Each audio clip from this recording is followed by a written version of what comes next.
ہے بندگی سے، بندے کی میں اگر بندیائی ہوگی تو وہ بندہ ہوگا، بندہ بنتا ہے بندگی سے، بندہ ہے مختلف، چونکہ بندگی مختلف ہے کیسے؟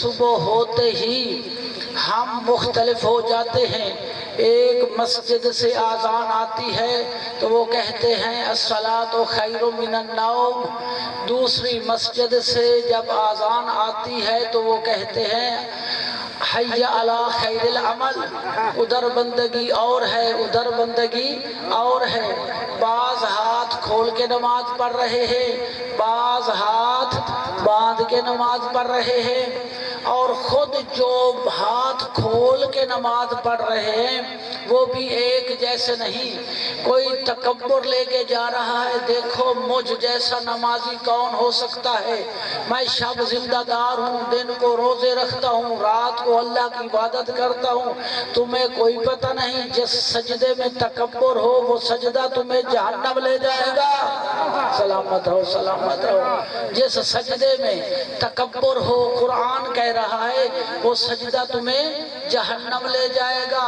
آ گئے ہیں مسجد میں، کوئی اس لیے ریاکاری کے لیے دکھاوے کے لیے، لوگ کہیں گے بڑا مقدس ہے نمازی ہے نیک ہے، جس سجدے میں ریا ہو وہ سجدہ بھی جہنم لے جائے گا، جس سجدے میں تکبر ہو وہ سجدہ بھی جہنم لے جائے گا۔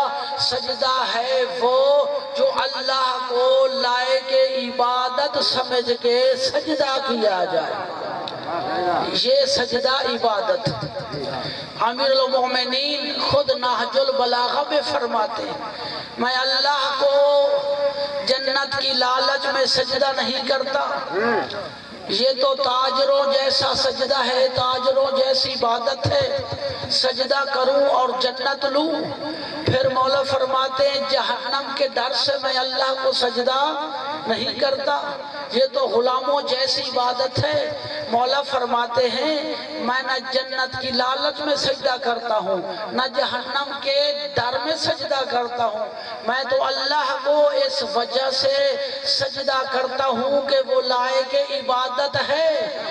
جب علی سجدہ کرتا ہے اس سجدے میں اتنا خلوص ہے کہ اللہ تکبر کر کے کہتا ہے دیکھو میں وہ اللہ ہوں جسے علی سجدہ کر رہا ہے، سلامت ہو، دیکھو میں وہ اللہ ہوں جسے علی سجدہ کر رہا ہے۔ تو میں نے کہا بندہ بندگی سے ہے، بندہ مختلف ہے، چونکہ بندگی مختلف ہے، اب بندگی ایک جیسی نہیں، کیوں؟ چونکہ مذہب ایک جیسا نہیں، مذہب مختلف ہے، کیوں؟ چونکہ امام ایک جیسا نہیں، توجہ پھر دوہرا رہا ہوں، موت مختلف ہے چونکہ بندہ مختلف ہے، بندہ مختلف ہے چونکہ بندگی ایک جیسی نہیں، بندگی ایک جیسی نہیں، چونکہ مذہب مختلف، ہم سب مسلمان ہیں، ایک رسول کا کلمہ پڑھتے ہیں، ایک سلیبس نصاب قرآن پاک ہمارے پاس ہے، ایک ہی قبلہ ہے کعبہ جس کی طرف منہ کر کے ہم نماز پڑھتے ہیں، مگر ہمیں رسول والی ابھی تک نماز نہیں ملی کہ کون سی نماز تھی رسول والی۔ ہم مسلمانوں نے نہ اذان پہ اتفاق کیا، نہ ہمیں جنازہ ملا، نہ ہمیں نماز ملی، ہمیں کچھ بھی نہیں ملا۔ 23 سال میں مسلسل جو رسول نے نماز پڑھائی وہ بھی ہمیں بال اتفاق نہیں مل سکی۔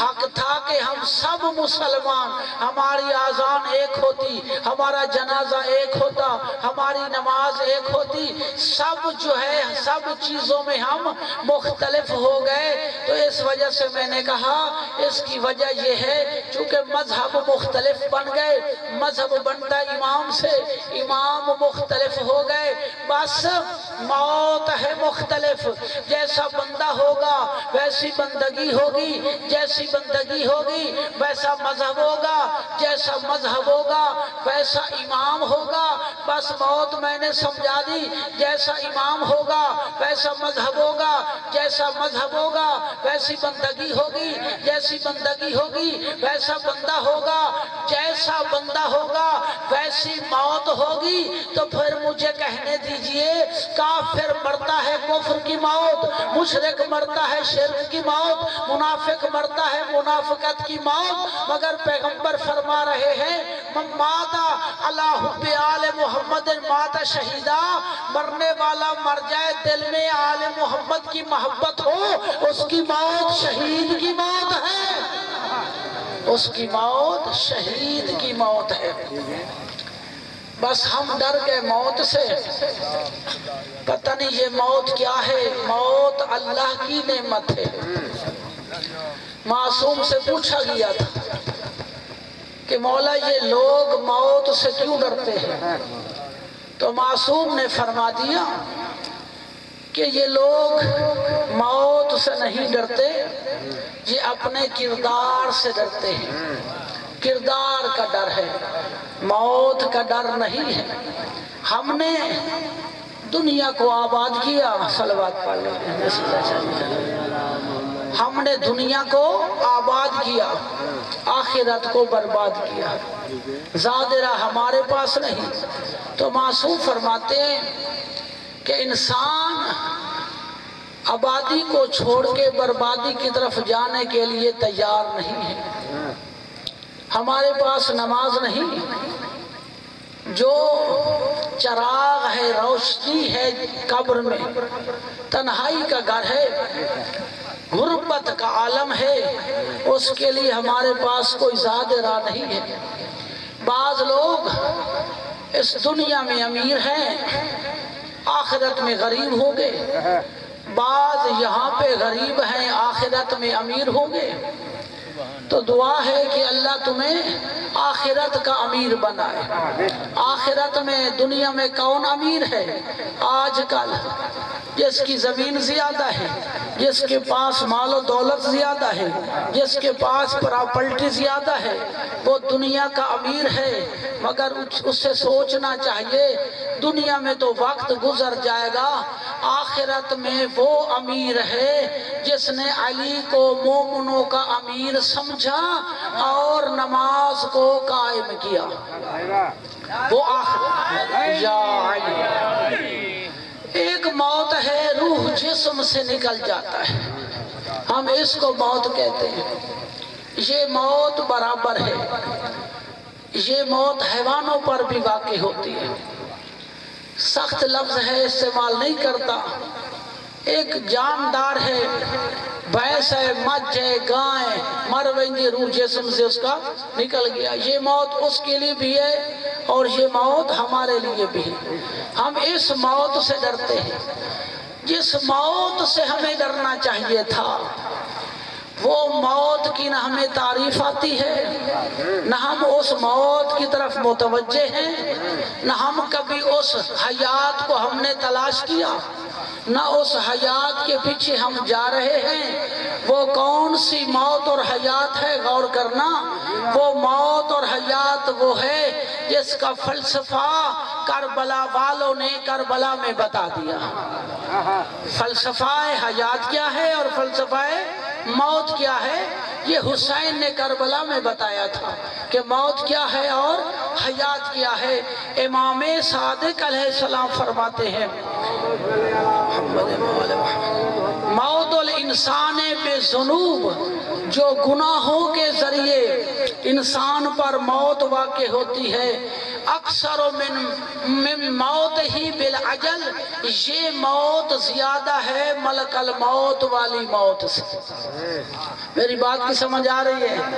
جو گناہوں کے ذریعے انسان پہ موت واقع ہوتی ہے، یہ موت زیادہ ہے بنسبت ملک الموت والی موت سے.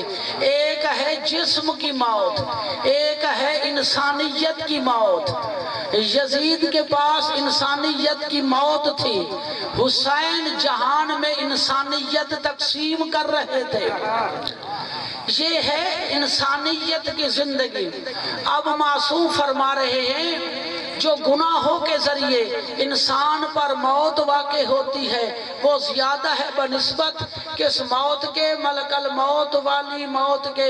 معصوم فرماتے ہیں جس گھر میں نوافل نہیں، جس گھر میں نماز شب نہیں، جس گھر میں قرآن کی تلاوت نہیں، جس گھر میں آذان نہیں، غور کرنا، معصوم فرما رہے ہیں وہ گھر قبرستان ہے، اس میں جو چلتے پھرتے لوگ ہیں یہ زندہ نہیں ہے، یہ چلتی پھرتی لاشیں ہیں۔ میری بات کی سمجھ آ رہی؟ جس گھر میں نماز نہ ہو، جس گھر میں اذان نہ ہو، جس گھر میں قرآن نہ ہو، مسجد میں حکم ہے فریضہ ادا کرو، تہجد کا حکم ہے گھر میں پڑھو، اذان کا حکم ہے گھر میں کہو، مؤذن اذان دیتا ہے، جہاں تک اذان کی آواز جاتی ہے ہر جاندار اور غیر جاندار اس کے لیے اور اس کے مرحومین کے لیے دعائے مغفرت کرتے ہیں۔ یا علیہ سلامت رہو میرے اللہ، اس کے گناہ معاف فرما، اس کے والدین کے گناہ معاف فرما۔ آذان میں بہت، جس گھر میں ایک شخص کہتا ہے میں مریض ہوں، گھر میں بیماری ہے، بیماری دور نہیں ہوتی، رزق نہیں ہے، میرے پاس جو ہے اولاد نہیں ہے، معصوم فرماتے ہیں بے اولاد ہے تو گھر میں آذان دیا کر، اللہ تجھے کثیر اولاد عطا کرے گا۔ اگر تو مریض ہے گھر میں آذان کہے تیری بیماری دور ہو جائے گی۔ یہ ہے زندگی۔ کربلا میں حسین نے سر سجدے میں رکھ کے کہہ دیا تھا میں کربلا میں جسم کی جنگ لڑنے کے لیے نہیں آیا، میں کربلا میں انسانیت اور حیوانیت کی جنگ لڑ کے دنیا کو بتا رہا ہوں دیکھو جس طرف یزید ہے وہ حیوانیت ہے، جس طرف حسین ہے وہ انسانیت ہے۔ سلامت رہو یا علی، یا علی زندگی ہو تمہاری، یہ موت اور حیات ہے۔ معصوم کہہ رہے ملک الموت والی موت سے ڈرتے ہو، نماز نہیں پڑھی تیرے اندر انسانیت مر گئی ہے، تو قرآن کے آیت کا ترجمہ نہیں کرتا تیرے اندر انسانیت ختم ہو چکی ہے، تو نماز شب نہیں پڑھتا کہاں سے انسانیت لے آئے گا؟ یہ انسانیت کیسے ملے گی؟ قرآن کی تعلیمات پر عمل کرنے سے، کربلا والوں کے مقصد پر عمل کرنے سے۔ ہم کہتے ہیں حسینیت زندہ باد، یزیدیت مردہ باد، اس کا معنی کیا ہے ابھی تک آپ کو پتہ نہیں چلا تو میں بتا دیتا ہوں، حسینیت زندہ باد، یزیدیت مردہ باد کا معنی فقط نماز ہے، اس کا معنی فقط نماز ہے۔ سید سجاد لٹا ہوا قافلہ لے کر جب واپس مدینے پہنچے، ایک شخص دوڑ کے آ گیا، کہا مولا میں اس وقت بھی مولا دیکھ رہا تھا جب آپ مدینہ سے جا رہے تھے، اکبر آپ کے ساتھ تھے، اون محمد ساتھ تھے، امام حسین ساتھ تھے، علم کا رنگ یا سفید تھا یا سبز تھا، اب جب واپس آئے ہیں لٹا ہوا قافلہ چند تن لے کر، نہ حسین ہے نہ علی اکبر ہے نہ قاسم ہے نہ اون محمد ہے، مولا آپ بتا سکتے ہیں آپ کو فتح ہوئی ہے یا شکست؟ جواب دے رہا ہوں، آپ کو فتح ہوئی ہے یا شکست؟ جو معصوم نے جواب دیا، پہلی بات تو یہ ہے معصوم کے لیے شکست کا لفظ لکھا ہی نہیں ہے، معصوم کو کبھی شکست ہوتی نہیں، معصوم صلح حدیبیہ میں رہے تب معصوم کو فتح ہے، فتح موقع پر اگر کفار سے صلح کر رہے ہیں تب رسول کو فتح ہے، جب بھی صلح کریں تو فتح اور کامیابی ہے، اور جنگ کریں تو کامیابی ہے۔ مولا امیر المومنین جب ارادہ کرتے تھے صفوں پہ صفیں الٹ جاتی تھی، لوگ نہیں کہتے تھے مولا جب آپ حملہ کرتے ہیں نہ قلب سے ڈرتے ہیں نہ میمنہ سے ڈرتے ہیں نہ میسرہ سے ڈرتے ہیں، مولا فرماتے تھے تمہیں کوئی پتہ نہیں جب میں جنگ میں جاتا ہوں حملہ کرنے کے لیے تو علی نہیں جا رہا ہوتا، اس وقت مرضی یزدان جا رہا ہوتا ہے۔ حیدری یا علیہ سلامت رہو. تو آتے ہیں واپس حیات و موت کی طرف. جو حسین نے آپ کو زندگی عطا کی، اس کی روح کہاں سے شروع ہوتی ہے، سانس کہاں سے لیتی ہے؟ حسین نے جو انسانیت بتائی، جو زندگی عطا کی، اس کا پہلا سانس جو ہے وہ علی اکبر کی آذان ہے، اور زندگی کا تکامل جو ہے وہ حسین کا سجدہ ہے. یہ ہے زندگی تمہاری، اسے کہتے ہیں حیات. پھر آگے معصوم فرما رہے ہیں حسین نے احیاء قرآن کے لیے سب کچھ قربان کیا. قرآن کو زندہ کرنے کے لیے نو کے سینان پہ بغیر سر کے حسین قرآن پڑھ رہے تھے. یزیدی کہتے تھے دیکھو یہ حسین تو قرآن پڑھ رہا ہے، آپ نے کاٹا کیا ہے، قلم کس کو کیا ہے؟ تو حسین نے بتا دیا چیلنج کر کے، قیامت تک کے لیے یزیدیوں کو خیال رکھنا، اس راستے پہ میں نے اکبر کو قربان کیا ہے. یہ میرے محمد کی شریعت جو ہے قیامت تک کے لیے حلال محمد حلال رہے گا اور حرام محمد حرام رہے گا. پھر معصوم فرما رہے ہیں، آگے ہم جاتے ہیں کہ حیات الانسان بالبر اکثر من حیات ہی بالعمر. جو نیکی کے ذریعے انسان کو زندگی ملتی ہے یہ زندگی زیادہ ہے. جو سالوں کے لحاظ سے آپ زندگیاں شمار کرتے ہیں، فلاں کی زندگی جی 100 سالہ، فلاں کی 150 سالہ. معصوم کے پاس ہم 2 زندگیاں لے کر گئے. ایک زندگی 20 سال کی تھی، میری طرف توجہ، ایک زندگی 100 سال کی تھی. تو میں نے کہا معصوم سے کون سی زندگی زیادہ ہے؟ تو معصوم نے کہا دیکھو یہ جو 100 سالہ زندگی ہے اس میں کہیں آپ کو سجدہ نظر آ رہا ہے؟ اگر جاگ رہے ہو، یہ جو 100 سالہ زندگی ہے اس میں سجدہ نظر آ رہا ہے؟ اس میں زکوٰۃ ہے، اس میں خمس ہے، اس میں واجبات ہیں. کہا نہ اس میں سجدہ نظر آ رہا ہے، نہ اس میں زکوٰۃ نظر آ رہی ہے، نہ اس میں حج نظر آ رہی ہے. تو پھر معصوم کے سامنے رکھا 20 سالہ حیات کو، کہا اس کو دیکھو. کہا مولا اس میں 20 سالہ زندگی میں کوئی سجدہ جو ہے وہ قضا نہیں. تو معصوم نے فوراً کہہ دیا عقل سے سوچو، یہ مکمل موت ہے، یہ مکمل حیات ہے، یہ زندگی تھوڑی ہے، 20 سالہ زندگی بہت زیادہ ہے. جس زندگی میں سجدہ ہے وہ زندگی زیادہ ہے. اب دیکھنا معصوم فرماتے ہیں، بس ختم کر رہا ہوں، معصوم فرماتے ہیں جس گھر میں نوافل لوگ پڑھ رہے ہیں، جس گھر میں عبادت ہو رہی ہے، جس گھر میں سجدہ ہو رہا ہے، غور کرنا میری طرف دیکھو. معصوم فرماتے ہیں وہ گھر آسمان پر ایسے نظر آتا ہے جیسے ستاروں میں 14ویں کا چاند ہوتا ہے. یہ ہے زندگی تمہاری. یا علی سلامت رہو. بات بتا دوں حیات کی، زندگی کی باتیں. معصوم نے کہہ دیا کہ انسانیت والی زندگی کی ضرورت ہے حسین کو. جس زندگی میں سجدہ نہیں، توبہ نہیں، اس زندگی کی کوئی ضرورت نہیں ہے. توبہ کر لو، آج وقت ہے، قرب خدا حاصل کرو. سب کچھ سجدے میں ہے، تمہیں سب کچھ سجدے میں مل جائے گا. اللہ نے تمہیں کیوں خلق کیا ہے؟ کبھی سوچا ہے؟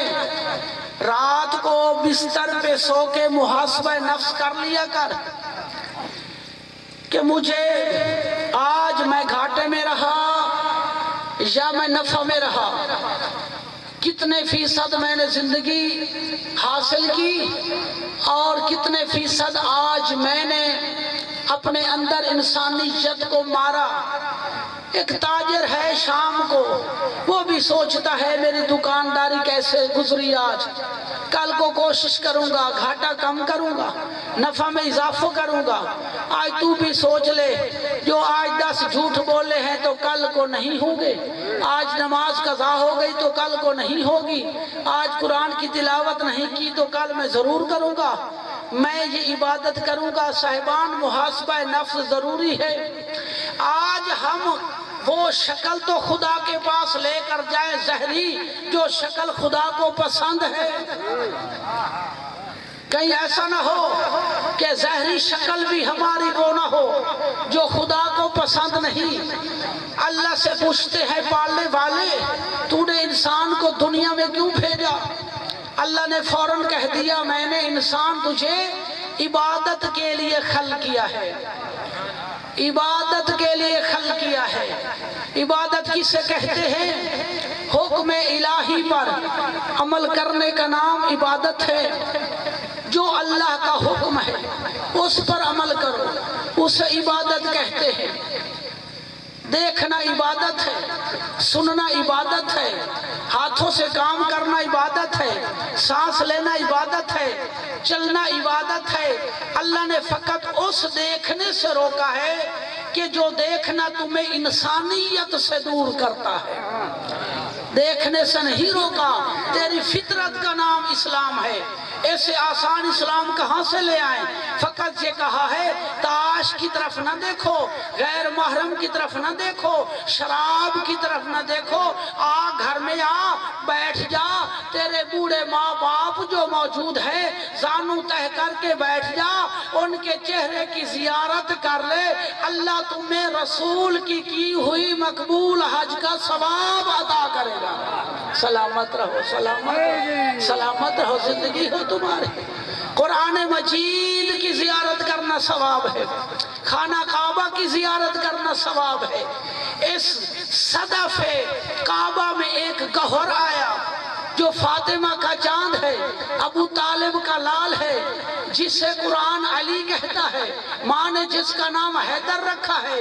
پیغمبر نے فرما دیا زیارت ہو علی ابن ابی طالب عبادہ، علی کے چہرے کی زیارت کرنا ثواب ہے۔ حیدری یا علی سلامت رہو۔ تو نہیں روکا، حکم الہی پر عمل کرنے کا نام عبادت ہے۔ بس آگے ایک جملہ، ٹائم ختم ہو رہا ہے۔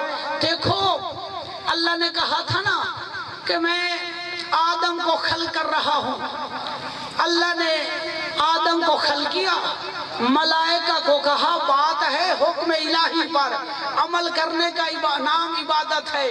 مرضی کے سجدوں کو عبادت نہیں کہتے۔ رسول نے بھی اپنی مرضی شامل نہیں کی، رسول بھی اس قرآن کے امین ہیں، رسول بھی اللہ کے حکم کے امین ہیں۔ جو اللہ نے امانت دی رسول نے ہم تک پہنچائی، علی سے لے کر مہدی تک نے اس امانت کی حفاظت کی۔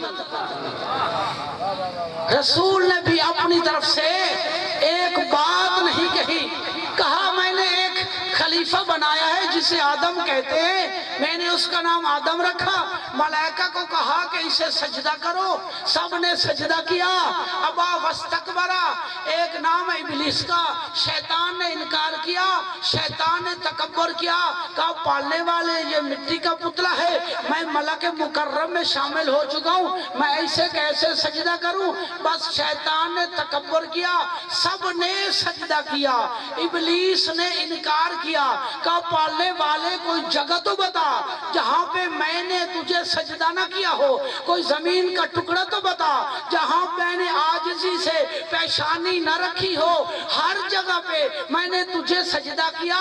اللہ نے کہہ دیا فوراً، او بدماش، وہ تیری مرضی تھی، یہ میرا حکم ہے۔ وہ تیری مرضی تھی، یہ میرا حکم ہے۔ پتہ چلا مرضی کو بدعت کہتے ہیں، حکم پر عمل کرنے کا نام عبادت ہے۔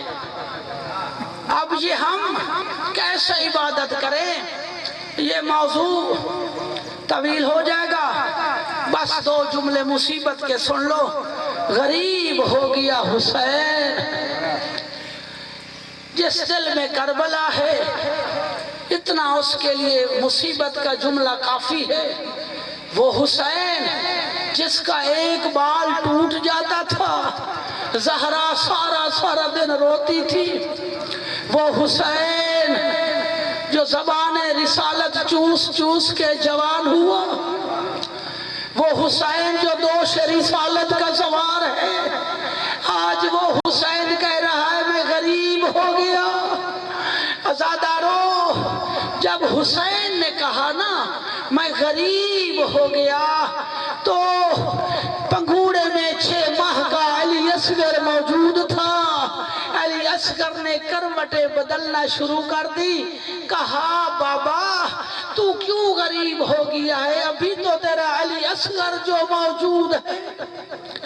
عزادارو، کہا زینب نے فضہ کو کہ حسین کو واپس بلا لے۔ حسین خیام میں آئے، بس دیکھنا میری طرف، خیام میں آئے، رباب نے 6 ماہ علی اصغر کو اٹھایا، حسین کے حوالے کیا، رباب واپس پلٹی، دیکھا علی اصغر نظر نہیں آئے، فوراً واپس آئی، کہا مولا ایک دفعہ مجھے علی اصغر دے دیجئے، ابھی میں واپس پلٹا دوں گی۔ عزادارو، علی اصغر آئے، رباب کے ہاتھوں میں خیمہ میں لے گئی، تبرکات والا صندوق کھولا، رونے والوں کیسے یہ برداشت کرو گے، تم بھی صاحب اولاد ہو، دیکھو یہ رباب نے کیا کیا، تبرکات والا صندوق کھولا، ایک سفید کپڑا نکالا، سفید کپڑے میں علی اصغر کو لپیٹا، لپیٹ کے منہ پہ منہ رکھ کے کہتی ہے علی اصغر ماں تجھے کفن پہنا رہی ہے، خیال کرنا جب میدان میں جانا کہیں تیر تیرے بابا کا نہ لگ جائے۔ عزادارو رو لو، 2 جملے مصیبت کی اور کہتا ہوں، ٹائم ختم ہو رہا ہے۔ عزادارو، بس علی اصغر نے کہا علی اصغر رباب ایک دفعہ مجھے میدان میں جانے تو دے، میں علی اکبر سے 1 قدم اور آگے بڑھاؤں گا۔ بس ہاتھوں میں لیا اس صغیر کو، کس لیے تاکہ پانی پلا کر لائے۔ مسلمان ہو، چھوٹی چھوٹی اولادیں ہیں تمہاری، میں آپ سے پوچھتا ہوں وہ 6 ماہ کا بچہ جس کی زبان تالو سے چمٹ چکی ہو، جس کی آنکھیں بند ہو چکی ہو، جس کی گردن لٹک چکی ہو، اسے کتنا پانی چاہیے؟ مسلمانوں سے حسین پانی مانگ رہے ہیں، اور مسلمانوں اس 6 ماہ کے لیے پانی مل جائے گا۔ عزادارو، ہاں پانی ملا، کیسے؟ عمر سعد نے فوراً کہا حرملہ پانی پلا دے۔ عزادارو صاحب اولاد، بتاؤ کیسے پانی پلایا حرملہ نے؟ اس ملعون نے 3 پھلا تیر نکالا جس سے جانوروں کو ذبح کیا جاتا ہے، اس نے کمان میں رکھا، تیر چلانا چاہا، خیام سے در ہل گیا، رباب نے رو کے کہا اصغر ہوشیار، تیر آ رہا ہے۔ عزادارو، ظالم نے تیر چھوڑا، علی اصغر نے گلا بڑھایا، علی اصغر ناف سے لے کر گلے تک پارا ہو گیا۔ بس حسین نے ہاتھوں پہ خون لیا، آسمان کی طرف سر بلند کر کے کہا میرے اللہ اب تو تیرا دین بچ جائے گا۔ مقتل والے لکھتے ہیں تیر کا وزن زیادہ تھا، علی اصغر کا وزن کم تھا، اگر مضبوطی سے حسین نے علی اصغر کو پکڑا ہوا نہ ہوتا، جہاں تیر جاتا علی اصغر ساتھ جاتا۔ بس عزادارو، حسین نے علی اصغر کو ہاتھوں پہ لیا، چاہا کہ علی اصغر نے پانی پی لیا ہے، خیام میں جاتا ہوں، 2 قدم آگے بڑھے، پھر حسین پیچھے ہٹے، پھر چاہا آگے بڑھوں، پھر واپس آ گئے، سوچ رہے تھے کیسے سکینہ کو بتاؤں گا، سکینہ تیرے بھیا نے پانی پی لیا۔ جب 30 دفعہ واپس ہٹے، زینب نے آواز دے کے کہا او کربلا کا مسافر حسین، خیمہ میں آ جا، ہمیں پتا ہے علی اصغر نے پانی پی لیا، ہمیں بھی غم میں شریک کر لے۔ آخری جملہ حسین علی اصغر کو لے کے خیام کے در پہ آئے، ماتم شروع ہو گیا، بیویوں میں کوہرام بچ گیا۔ ہے اصغر، ہے صغیر، سکینہ دوڑتی ہوئی آئی بھیا کے پاس، دیکھا خون میں ڈوبے ہوئے تھے، بابا سے ایک ہی سوال کیا، بابا او کربلا کے غریب بابا، او میرے مسافر بابا، او میرے پیاسے بابا، آپ یہ بتائیں کیا کربلا میں پانی کا رنگ رنگین ہوتا ہے؟ اللہ لعنت اللہ علی دائم ظالمیہ اجمعین۔